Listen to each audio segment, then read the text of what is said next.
तो कहानी की शुरुआत हमारे हीरो के बचपन से होती है, जहाँ पर किम हान की मॉम को मरे हुए कुछ दिन ही हुए होते हैं कि तभी उसके पापा घर में अपनी दूसरी बीवी और अपने बच्चे को लेकर आ जाते हैं और पूरी फैमिली के साथ ऐलान कर देते हैं कि आज के बाद ये लोग इसी घर में रहेंगे उन लोगों के साथ। तो किम हान और उसकी बहन तवान को ये सारी बातें बिल्कुल भी पसंद नहीं आती कि उसके पापा को ना ही उन लोगों की परवाह होती है और ना ही उनकी मॉम को, क्योंकि जब उसकी मॉम जिंदा थी तब उसके पापा ने उसकी मॉम को कभी भी वो इज्जत और प्यार नहीं दिया जो वो डिजर्व करती थी। और उनके मरने के कुछ घंटे बाद ही वो दूसरी बीवी को घर लेकर आ गए, जिस वजह से बच्चों को बहुत ही बुरा लगता है। और यहाँ पर तवान अपने पापा की दूसरी बीवी को एक्सेप्ट करने से मना कर देती है, उल्टा उसके साथ बदतमीजी करती है, जिस वजह से तेज को अपनी बेटी पर बहुत ही गुस्सा आता है और वो अपनी बेटी को मारने लगता है। तो यहाँ पर किम हान अपनी बहन को बचाता है। तो यहाँ पर तेज अपने बच्चों को प्यार से समझाने के बजाय उनके साथ मार पीट करता है और उन्हें धमकाने की कोशिश करता है। तो तवान ये सब देखकर खूब रोने लगती है और वहाँ से भाग जाती है। तो किम हान भी अपनी बहन के पीछे चला जाता है। तो किम हान की नानी को अपने दामाद पर बहुत ही गुस्सा आता है और वो कहती है, तुम्हारी बीवी को मरे हुए कुछ दिन ही हुए हैं और तुम दूसरी बीवी को लेकर घर आ गए और ऊपर से बच्चों के साथ मिसबिहेव भी कर रहे हो। कुछ तो शर्म करो, वो अभी बच्चे हैं, उन्हें क्या समझ है। तो यहाँ पर तेज अपनी सासू माँ पर ही भड़कने लगता है और उन पर ही इल्जाम लगाने लगता है कि उन्होंने ही बच्चों के कान में उसके खिलाफ जहर घोला है, जिस वजह से बच्चे उसके साथ बदतमीजी से पेश आ रहे हैं। तो किम हान की नानी कहती है, मुझे कोई जरूरत नहीं है बच्चों के दिमाग में तुम्हारे खिलाफ जहर भरने की, वो जो देखते हैं वही सीखते हैं और वही बोलते हैं। दूसरी तक तवान रोते रोते बीच रोड पर पहुंच जाती है और उसका एक्सीडेंट होने ही वाला होता है, लेकिन तभी किम हान आकर अपनी बहन की जान बचा लेता है। लेकिन तभी एक ट्रक वाला एक कार को ठोक देता है, जिस वजह से उस कार का भयंकर एक्सीडेंट हो जाता है और वो कार किसी और की नहीं बल्कि हमारी फीमेल लीड के पापा की होती है और हमारी दोनों फीमेल लीड उसी कार के अंदर होती है। तो किम हान यहाँ पर अपनी जान पर खेल कर उन दोनों बहन की जान बचाता है और जब वो उसके पापा की जान बचाने ही वाला होता है कि तभी वो कार पूरी तरह से ब्लास्ट कर जाता है, जिस वजह से वो दोनों बेहोश हो जाते हैं। और यहीं पर हमारी फीमेल लीड अपने पापा को खो देती है। उसने पहले ही अपनी मॉम को खो दिया होता है और अब उसके पापा भी नहीं रहे होते। इधर हमारा सेकेंड मेल लीड पृथ्वी भी ये सब देख रहा होता है। अगर उसने भी थोड़ी सी हिम्मत दिखाई होती तो आज फीमेल लीड के पापा भी जिंदा होते, पर तभी पृथ्वी बहुत ही छोटा था और वो हमेशा डरा सहमा रहता था, जिस वजह से उसके अंदर इतनी हिम्मत ही नहीं आई कि वो जाकर उन लोगों की हेल्प कर सके। आगे 20 साल का लीप आ जाता है तो हमारी फीमेल लीड दाव बड़ी हो जाती है और उसके ऊपर अपने परिवार की पूरी जिम्मेदारी होती है, क्योंकि उसके जो चाचा होते हैं वो एक नंबर के जुआरी होते हैं। उनसे कोई काम धाम तो हुआ नहीं जाता, बल्कि वो दाव के पैसे चोरी करके जुआ खेलते हैं और बेचारी दाव को हमेशा इन सब की वजह से नुकसान झेलना पड़ता है। और दाव की छोटी बहन फा जो कि अभी पढ़ाई कर रही होती है, पर वो अपनी बहन से बहुत ही प्यार करती है और दाव ने अपनी फा को और वो हमेशा अपनी बहन को सब काम में सपोर्ट करती है और फा ने बस अपनी छोटी बहन की पढ़ाई के लिए अपनी खुद की पढ़ाई छोड़ दी होती है, क्योंकि उसके ऊपर परिवार की जिम्मेदारी आ गई होती है और जिम्मेदारी की वजह से उसे अपनी पढ़ाई छोड़कर कमाने के पीछे ध्यान देना पड़ा होता है। पर वो इन सब की वजह से कभी भी किसी को ब्लेम नहीं करती, बल्कि खुश रहने की कोशिश करती है, क्योंकि उसके पापा ने उसे सिखाया था कि दुख के बाद हमेशा सुख आता है। और बेचारी दाव उसी सुख का इंतजार करते करते अपनी लाइफ जी रही होती है। आगे दाव का एक कंपनी में इंटरव्यू होता है, तो वो इंटरव्यू देने के लिए जा रही होती है कि तभी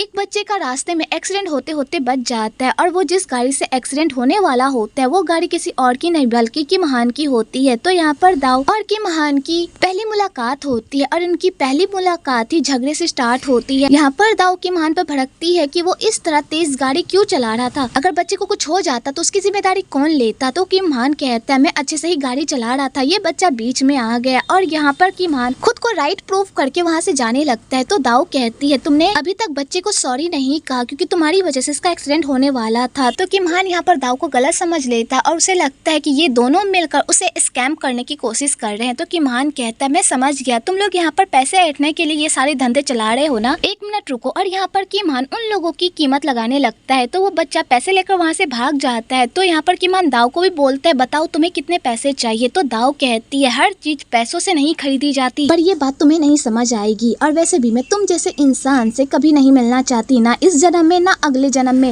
और दाव ये कहकर वहाँ से चली जाती है। तो किम हान ये सब देखकर देखता ही रह जाता है। आगे दाव अपने इंटरव्यू पर बहुत ही लेट पहुँचती है। तो यहाँ पर सिरी उसे इंटरव्यू देने से मना करती है, क्योंकि इंटरव्यू का टाइम खत्म हो गया होता है। तो यहाँ पर दाव सिरी से रिक्वेस्ट करती है कि वो उसका इंटरव्यू ले ले और उसे एक मौका दे, पर सिरी अपने रूल्स को नहीं तोड़ सकती कि तभी उधर से किम हान की एंट्री होती है। और वो जब दाव को देखता है तो वो कहता है, तुमने कहा था कि तुम मुझसे ना इस जन्म में ना अगले जन्म में मिलना चाहती हो, पर हमारी मुलाकात इतनी जल्दी हो जाएगी मैंने सोचा नहीं था। था और यहाँ पर किम हान सेरी को कहता है कि मैं इसका इंटरव्यू खुद लेना चाहता हूँ, इसे मेरे ऑफिस भेजो। आगे किम हान दाओ का इंटरव्यू लेता है और यहाँ पर दाओ से बहुत ही टफ सवाल पूछता है। तो दाओ समझ जाती है कि यहाँ पर किम हान उससे सुबह का बदला लेने की कोशिश कर रहा है, इसलिए दाओ डायरेक्टली कह भी देती है कि तुम मुझसे सुबह का बदला लेने की कोशिश कर रहे हो ना। तो किम हान कहता है मैं अपनी पर्सनल और प्रोफेशनल लाइफ को अलग अलग रखता हूँ, मैं तो बस यहाँ पर तुमसे कुछ सवाल पूछ रहा हूँ ताकि मैं तुम्हारा पेशेंस टेस्ट कर सकूँ, क्योंकि तुम होटल में काम करने वाली हो और होटल में पेशेंस बहुत ही जरूरी है। तो दाओ यहाँ पर पूरे पेशेंस के साथ सारे सवालों का जवाब देती है और किम हान से कहती है मेरा इंटरव्यू खत्म हो गया। तो किम हान कहता है हाँ तुम्हारा इंटरव्यू खत्म हो गया, बस तुम मेरे एक क्वेश्चन का आंसर दे दो, उसके बाद तुम्हारा इंटरव्यू खत्म। तो दाओ कहती है वो क्या है। तो किम हान कहता है क्या पैसों से सब कुछ खरीदा जा सकता है। तो दाओ समझ जाती है कि ये सुबह की बातों को लेकर ही उसे टॉन्ट मार रहा है। तो यहाँ पर दाओ कहती है पैसों से सब कुछ नहीं खरीदा जा सकता। तो किम हान कहता है ऐसा क्या है जो पैसों से नहीं खरीदा जा सकता, सब कुछ तो पैसों से खरीदा जा सकता है। अगर तुम्हारे पास पैसे होते तो तुम अपनी पढ़ाई कंप्लीट कर पाती और तुम्हारी फैमिली को इतनी फाइनेंशियली प्रॉब्लम भी नहीं होती और तुम अपनी फैमिली के साथ खुश रहती। तो दाओ कहती है पैसों से खुशियाँ नहीं खरीदी जा सकती, भले ही आपके पास बहुत सारे पैसे हो लेकिन आपके पास खुशियाँ नहीं है। और दाओ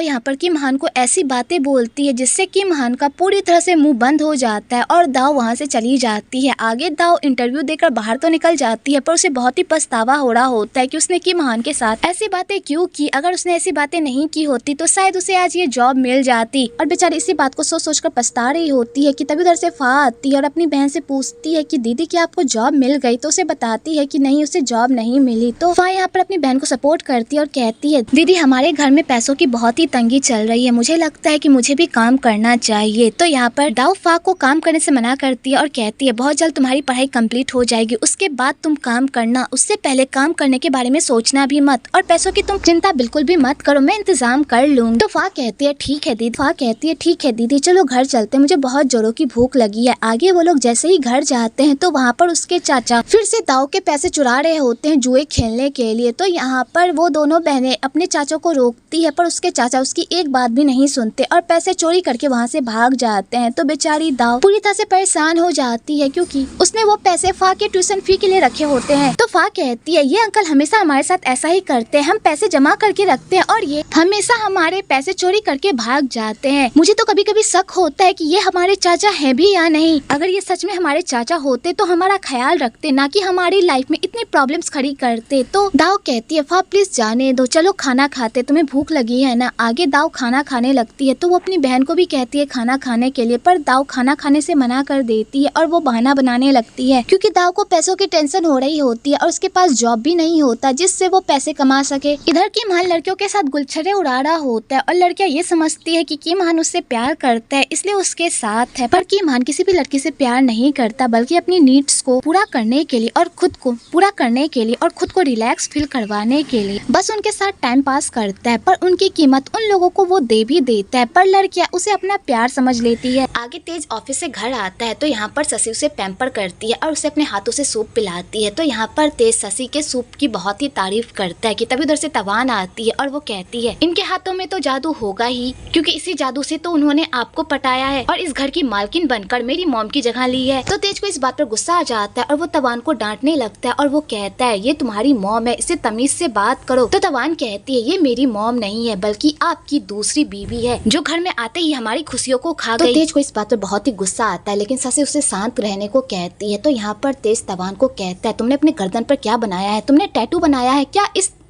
अच्छे घराने की लड़कियां इस तरह की हरकतें करती है। तो तवान कहती है वो क्या है ना, अच्छे घराने की लड़कियों के पास उसके डैड होते हैं पर मेरे पास मेरे डैड होकर भी नहीं है, जिस वजह से मैं इस तरह की हरकतें करती हूँ। और इसी बात को लेकर दोनों बाप बेटी में बहस हो जाती है और तवान रोते हुए बाहर चली जाती है और भगवान से पूछती है कि आखिरकार उसने ऐसा कौन सा पाप किया था जो उसके पापा उससे प्यार नहीं करते बल्कि उसे गैरों की तरह ट्रीट करते हैं। आगे किम हान घर आता है तो घर आते ही उसकी लड़ाई उसके पापा से हो जाती है क्योंकि उसके पापा को लगता है कि किम हान एक नालायक है जो बस उनके पैसों को बर्बाद कर रहा है लड़कियों के साथ अय्यासियां करके। और यहाँ पर किम हान के पापा अपने पैसों का धोस जमाते हैं तो किम हान भी पीछे नहीं हटता और वो कहता कि आज आप जिस मुकाम पर खड़े हुए हैं वो सिर्फ मेरी माँ की बदौलत है, अगर मेरी माँ ने आपका साथ नहीं दिया होता तो आज आप इस मुकाम पर खड़े नहीं होते।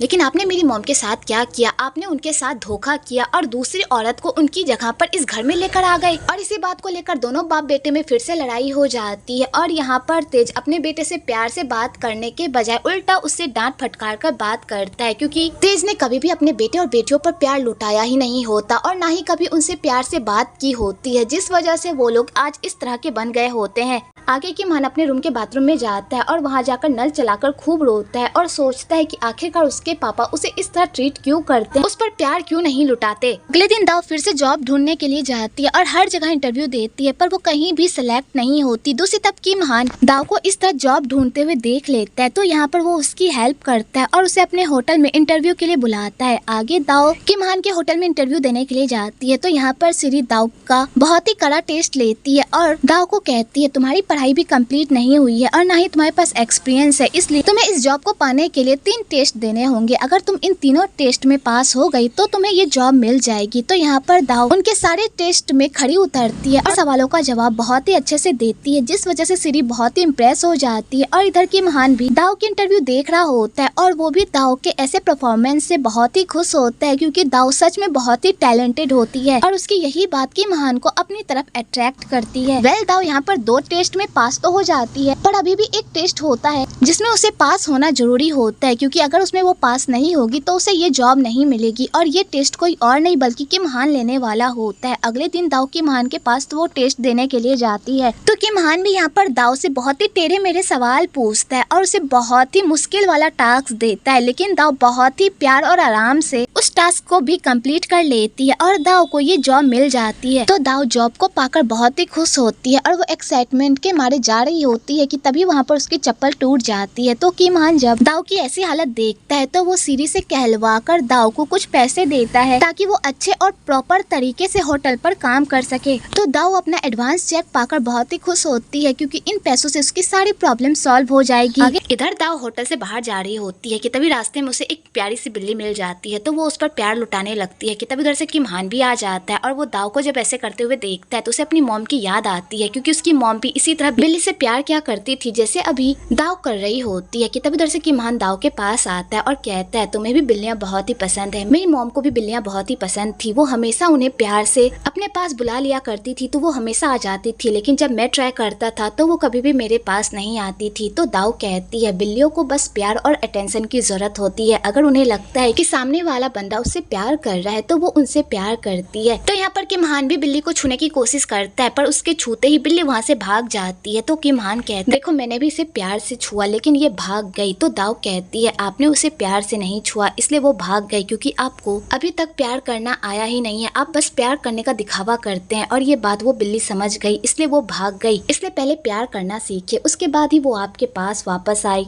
इसलिए पहले प्यार करना सीखिए तभी वो आपके पास आएगी। और दाव ये कहकर वहाँ से चली जाती है। दाव घर जाती है और अपनी बहन को बताती है कि मुझे जॉब मिल गई है। ये बात जानकर तो फाके खुशी का कोई ठिकाना ही नहीं रहता। जब ये बात उसके चाचा को पता चलती है तो यहाँ पर उसके चाचा अपना ही फायदा निकालने में रहते हैं ताकि वो दाव से फिर पैसे उधार लेकर उससे जुआ खेल सके। पर यहाँ पर वह अपने चाचा की एक भी चलने नहीं देती बल्कि उनका खटिया खड़ा कर देती है। तो यहाँ पर उसके चाचा भी फाके ऐसे बिहेवियर से पूरी तरह से परेशान रहते हैं, क्योंकि यहाँ पर अपने चाचा के अकल को ठिकाने लगाती है, क्योंकि वो दाव की तरह सीधी गाय नहीं बल्कि शेरनी है जो गलत के खिलाफ आवाज उठाने में माहिर है, चाहे वो उसका खुद का परिवार ही क्यों ना हो। दूसरी तरफ तेज किमहान को बताता है कि वो अपनी जायदाद का आधा हिस्सा अपने छोटे बेटे के नाम करने वाला है। ये बात जानकर तो किमहान को मिर्गी का दौरा पड़ जाता है और वो कहता है आप अपनी जायदाद का आधा हिस्सा अपने नाजायज बेटे को देना चाहते हैं, जबकि इन सब पर मेरा हक है, क्योंकि इस होटल में मेरी मॉम ने भी अपना खून पसीना बहाया है और उन्हीं की वजह से ये होटल आज इस मुकाम पर खड़ा हुआ है। तो इस होटल पर सबसे ज्यादा मेरा हक है, ना कि आपके नाजायज बेटे का। और इसी बात को लेकर फिर से इन दोनों बाप बेटे में बहस हो जाती है और यहाँ पर तेज कहता है मेरा छोटा बेटा तुमसे लाख गुना अच्छा है, क्योंकि उसमें समझदारी है, उसमें बिजनेस करने का हुनर है, लेकिन तुम में क्या है, तुम तो बस लड़कियों के साथ अय्यासियां करते हो और उनके पीछे पैसे लुटाते हो, काम पर तो तुम्हारा कोई ध्यान ही नहीं है। तो मैं तुम जैसे नालायक पर अपने इतने बड़े बिजनेस का भार क्यों सौंपूं, जबकि मुझे पता है कि तुम इसे एक दिन डुबा दोगे। इसलिए मैंने फैसला कर लिया है कि मैं अपने जायदाद का आधा हिस्सा पृथ्वी के नाम कर दूंगा और कंपनी का भी। तो किमहान ये सारी बातें सुनकर गुस्से से अपने रूम में चला जाता है और वहाँ जाकर अपनी मॉम की फोटो को देखकर अपनी मॉम को याद करता है और बहुत ही इमोशनल हो जाता है। कि तभी एक पास्ट की स्टोरी दिखाई जाती है जहाँ पर तेज अपनी वाइफ को छोड़कर जा खड़ा होता है अपनी मिस्ट्रेस शशि के पास और वो किम हान की मॉम को तलाक देने वाला भी होता है। पर किम हान की मॉम ये नहीं चाहती, इसलिए वो अपने पति से रिक्वेस्ट करती है कि वो ऐसा ना करे क्योंकि उसके 2 बच्चे होते हैं, उनकी लाइफ बर्बाद हो जाएगी अगर वो दोनों अलग हो गए। पर तेज को इस बात से कोई फर्क नहीं पड़ता, बल्कि यहाँ पर तो वो किम हान के वजूद पर सवाल उठाने लगता है क्योंकि उसे लगता है कि किम हान उसका बेटा नहीं है। तो किम हान की नानी को इस बात पर गुस्सा आ जाता है और वो कहती है, मैंने तुम दोनों की शादी के लिए हामी इसलिए भरी थी क्योंकि